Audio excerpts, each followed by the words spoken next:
everybody, welcome back to my channel. It's me, TheRealErikaF, and I'm here today to talk about my 1 year of being single.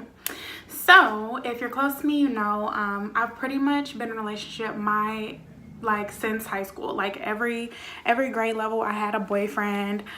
So I'm here to do a review of being single for over a year because I know a lot of young women go through things like me, and when we're young, we just think for whatever reason that we need to be in a relationship, that we're supposed to be in a relationship, whatever, and so we go a long time being in a relationship and not learning the value of being by ourselves and what it's like to be alone and not with a man and learning yourself. So this is no shame to people who are in relationships, who have been in long-term relationships. I definitely think you can grow a lot, you can learn a lot if you're in a relationship, especially for the right reasons and with the right person. But I know me personally, I grew up seeing unhealthy relationships. I don't think I can think of one healthy relationship that I saw up close. I guess I'll start with when I wasn't single first.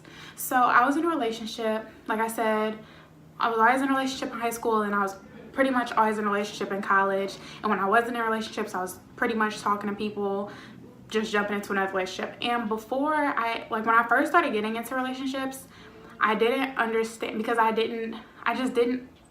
never had the conversation with my parents, so I never really understood like the importance and the weight and the significance of being in a relationship. And when I got in college and people started like talking about it more, I started to understand like, okay, this isn't just like find somebody, be with them, and you make it work. Like, it's like you should actually find things that you have in common with the person. Y'all should have goals. Y'all should have things y'all like to do together. You shouldn't argue all the time. You should be healthy and all these different things.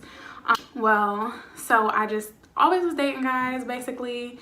Not saying I was always doing stuff with guys, because that was not the case despite what people thought, but I would pretty much always had a boyfriend. So getting into college, I just kept up the same thing, and then I've started to realize like a pattern. And one of my biggest fears has always been, like, it's crazy that it could be your fear and still something that you do all the time. Like, one of my biggest fears was that I would end up a type of person who feels like they need to be with a man and can't be without a man and can't stand on her own, because I had saw that so much growing up, and it made me so mad. So like I was like, I used to tell myself I'll never be like that, but looking back, that's exactly how I was, and that's really sad. And I'm so happy that I'm not like that anymore, and I hope I never end up like that again. But anyways, despite me like telling myself that that's not what I wanted, that's what I continued to give myself. And so I was in these relationships, and then while we were in them, I would like do so much and I always gave so much. I thought that I was like being a good girlfriend and being a good person, and so like I would buy them things, because I've had a job since I was 16. Like, as soon as I turned 16, I got a job. So if my boyfriend didn't have money, like, okay, I'll spot you and us. I'll pay every time we go out to eat. I'm driving because I had a car when I turned 16. Thanks to my mom, thanks to God, like I had a car. It's like, okay, I'm driving everywhere. I'm paying for every meal. I'm paying when we go to the movies. I'm driving and I'm paying. I'm putting gas in my car. I'm doing all these things, and basically being a wife to somebody who can't even, I don't know. I feel like that was sign number one. And then I felt like I was doing that stuff repeatedly in relationships. Like, even when I was in college, like I felt like I was giving more of myself to that person than what was ever being given back to me, whether that was monetarily, whether that was physically, whether that was romantically, whether it was just spending time or being kind or wanting to show each other off or this and that. Like, wanting to be in a relationship, basically dating somebody, basically being in a relationship, doing everything that would constitute a relationship, except them saying like, oh, I'm just not ready to be in a relationship when it came down to it, and not wanting a title, and then feeling like I had to fight for that, and then when I got it not being worth it. And I just felt like I was going through the same patterns over and over. And so I was like, what is going on? And then my last relationship, it was just like a come to Jesus moment. Like, I was just like, okay, look, I can't keep doing this. Like, I feel like it's getting worse and worse. My feelings are getting hurt more and more. I'm putting more and more into this. I'm hurting myself, and I don't want to do that. Like, it's wearing. I'm tired of being sad. I'm tired of crying. And so at that moment, I decided to sit back, and I was like, okay, I'm gonna be single for at least a year.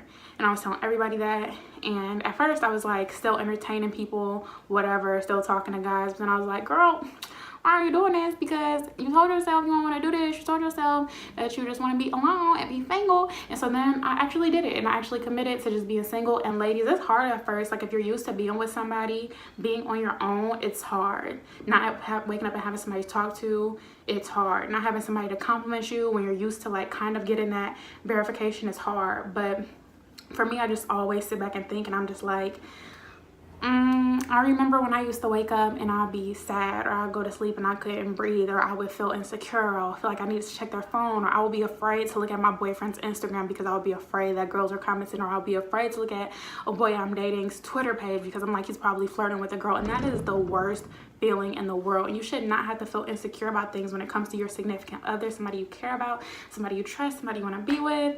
And so just thinking back to that feeling in my stomach and in my throat and tears welling up in my eyes is what kept me on the path. Like, no, I'm okay. I'll be okay. But I'd rather spend every single day alone by myself, making myself happy, finding ways to make myself happy, than trying to get that from somebody else when they're not ready to give it to me.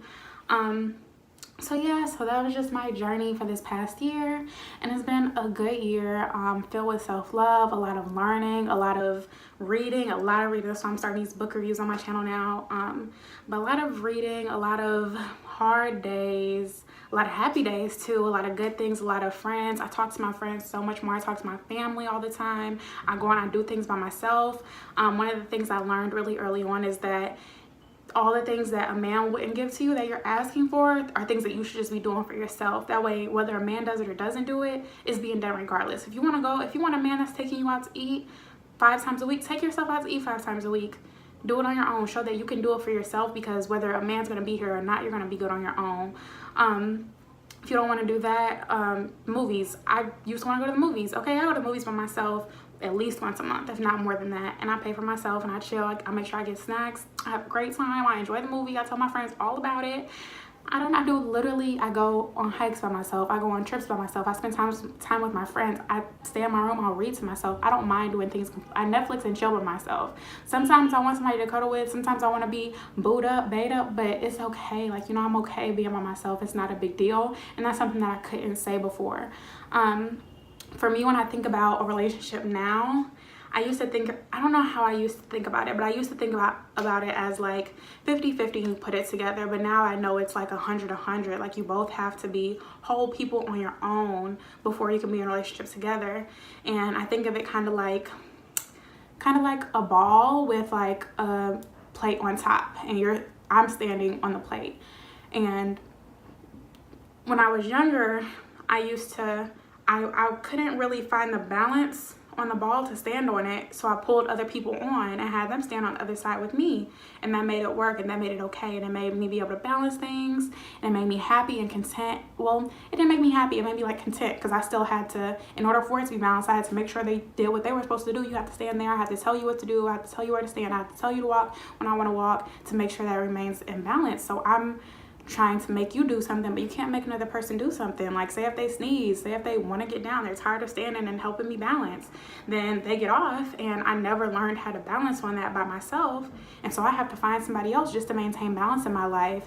And now I feel like I finally found that balance where I know I can stand on that plate, on the ball, and like this, I guess, and I can maintain balance regardless if somebody else is on it or not. And I know that bringing somebody else on the plate with me, yeah, it could be easier at times, but I also know other times it can be hard. And there might be times when you're in a relationship and you can be in a relationship, but that other person needs to handle themselves and they can't handle you. And so if I'm in a relationship and that person needs time to themselves, they can step down and I can still balance myself in my life and be happy, and the same with them.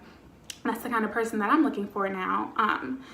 And so yeah, so I think it just helps a lot to take time to yourself, to learn yourself, learn about loving yourself, being happy by yourself, recognizing your faults and things that you do wrong and things that you can do better, and learning your patterns, learning your habits, whether they be good or bad, and just growing from that, so you don't remain stagnant. And yeah, so if you have any questions or any advice you want to give, feel free to comment below. Feel free to ask me on Instagram or in the comments. I'll see Instagram first.